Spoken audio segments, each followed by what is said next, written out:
Have you ever poured your heart into daily rituals, only to wonder why nothing seems to shift?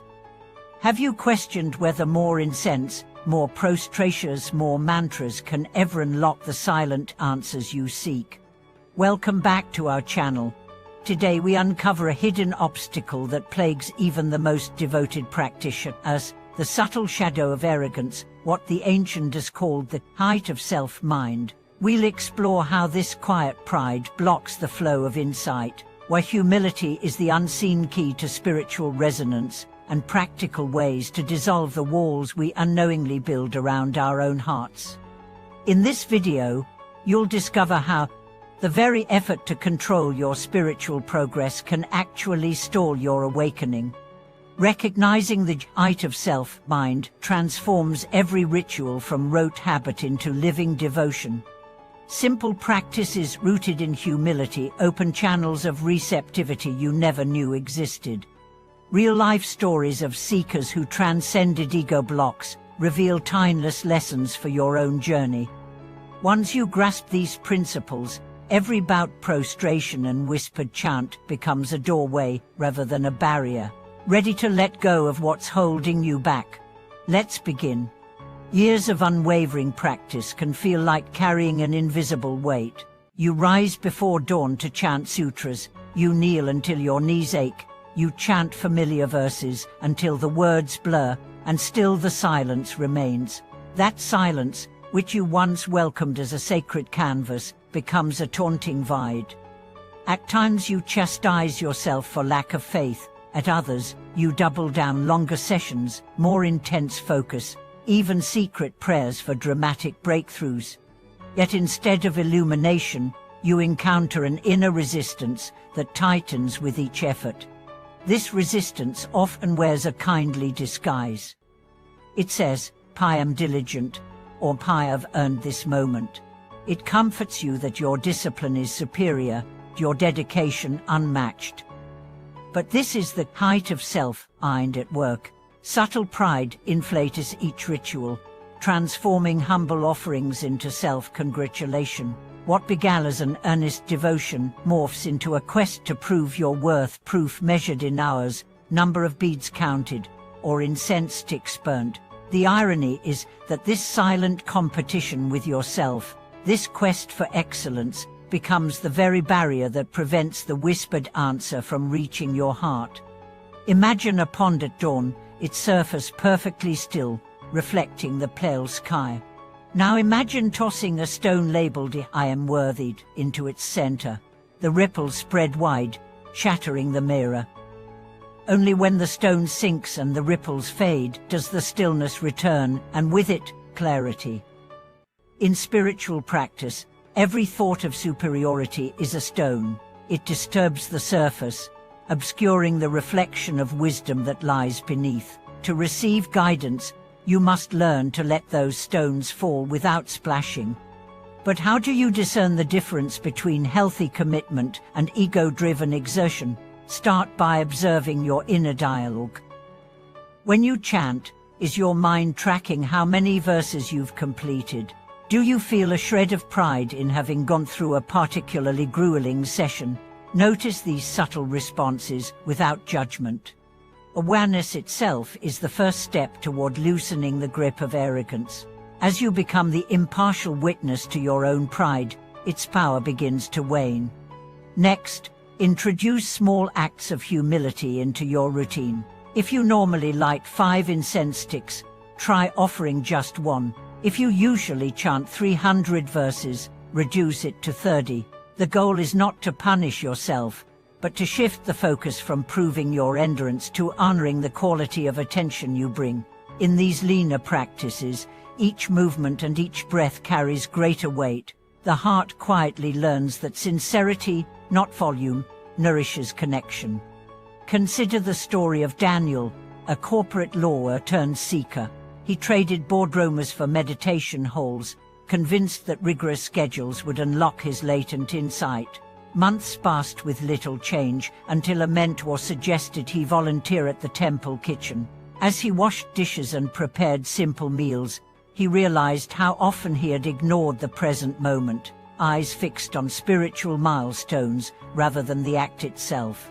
One evening, after stirring a humble pot of rice, he experienced a sudden stillness so profound that tears welled up. It wasn't from the work itself, but from the humility it required. From that day on, his practice regained freshness. He no longer measured progress by achievement, but by moments of genuine presence.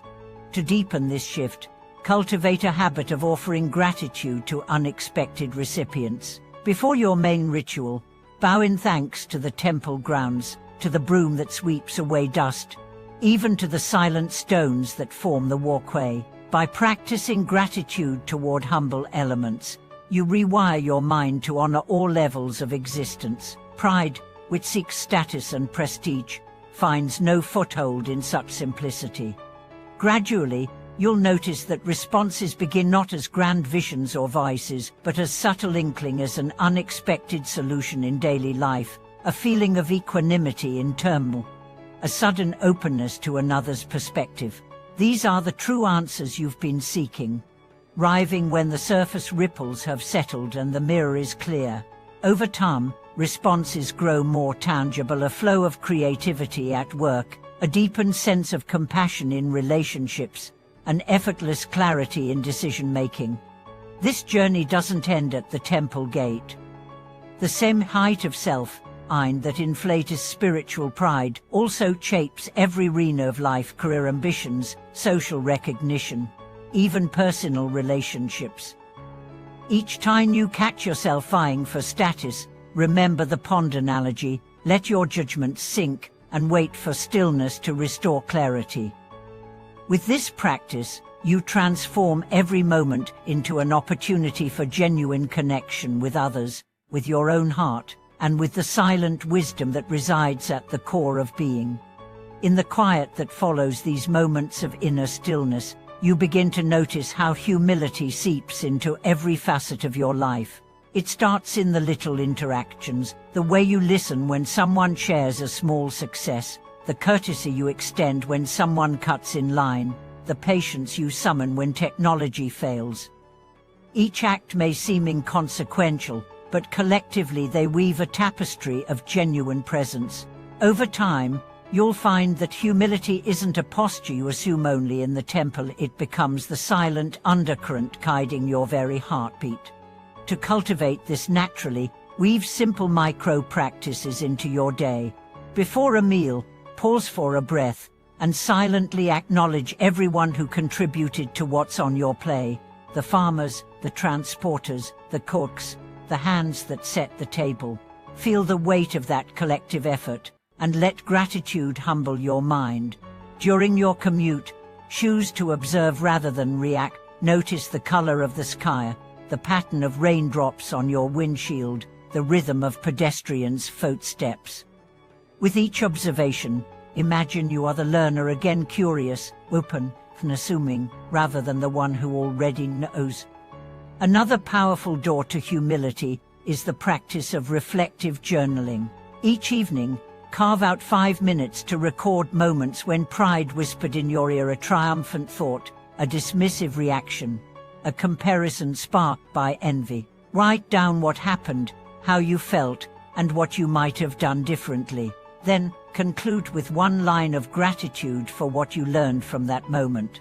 This simple exercise shines a torch into the shadowy corners of the ego, making its subtle tactics visible. As you consistently bring these patterns into the light, their grip loosens and space opens for authentic growth.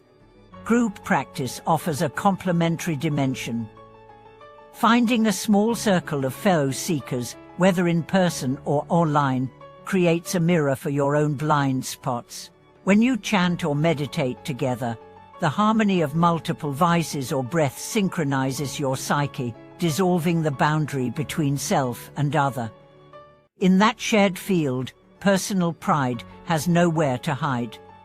When you volunteer to guide a meditation session or to organize a study group, you practice humility through service, rediscovering that leadership rooted in listening invites deeper respect than authority rooted in status. Beyond these practices lies the realm of self-inquiry, a direct questioning of every belief that props up the height of self-mind. Whenever you catch yourself thinking, "I did this well," or "I deserve this recognition," ask, who is the I here, and what does it gain by being proud? Let the question echo silently until you reach a point of simple awareness, where no labeling or story remains. You may feel a sudden lightness, as if a beam of sunlight pierced a tight knot. That is the moment of genuine humility, no longer a concept to chase but a living presence to inhabit. Shadow work deepens this process further. Often, arrogance masks underlying fears: fear of insignificance, fear of failure, fear of being unseen. By shining compassionate attention on these fears, you disarm them. In a safe journal space or with a trusted counselor, give voice to the doubts you hide. I worry that I am not worthy of love if I am not exceptional. As you name and witness these anxieties, they lose their power to drive compensatory pride. In their place grows a relaxed confidence, rooted not in proving yourself but in knowing yourself. Integration of these insights into daily life is the real test. When your boss praises a report you drafted, do you feel inflated, or do you feel gratitude toward the team who supported you? When you receive compliments on your appearance, do you deflect them with false modesty, or do you simply smile and thank the giver? Each genuine thank you becomes a humble bow that acknowledges interdependence rather than independence. And in that simple shift, the pulse of the height of self-mind slows and eventually settles. As these practices mature, you'll also notice an emerging rhythm of inner feedback, an intuitive nudge, a quickening in the chest, a gentle tightening behind the eyes, signaling that pride has surfaced. Rather than berating yourself, simply honor the signal as a gift. Pause your current activity, place a hand over your heart, and breathe deeply. Acknowledge the moment. Here is pride seeking attention. And then, with a soft exhale, imagine it dissolving like mist at sunrise. Resume your task with renewed presence. Over weeks and months, this dynamic interplay between signal and response fortifies your humility muscle, making it ever more responsive. In time, the barriers that once muffled your practice fall away. Mantras become more than words, they become living vibrations resonating through every cell. Prostrations feel like homecoming rather than performance. The silent spaces you once dreaded now hum with possibility. And when you revisit the temple at dawn or gather with your sangha, you arrive not to prove your devotion, but to partake in it. Your presence itself becomes the devotion. This transformation ripples outward. At work, you lead by listening. In friendships, you connect by empathizing. In family, you nurture by serving. The height of self-mind, once the silent saboteur of your spiritual journey, becomes a distant echo recognized instantly, but no longer heeded. You find yourself responding to life's challenges with ease, guided by that subtle current of humility that never demands applause. Thank you for watching this video. If you've experienced the quiet tug of pride in your own practice, share your story in the comments below. Remember to subscribe to our channel and give this video a thumbs up to support our shared journey toward genuine humility and deeper resonance.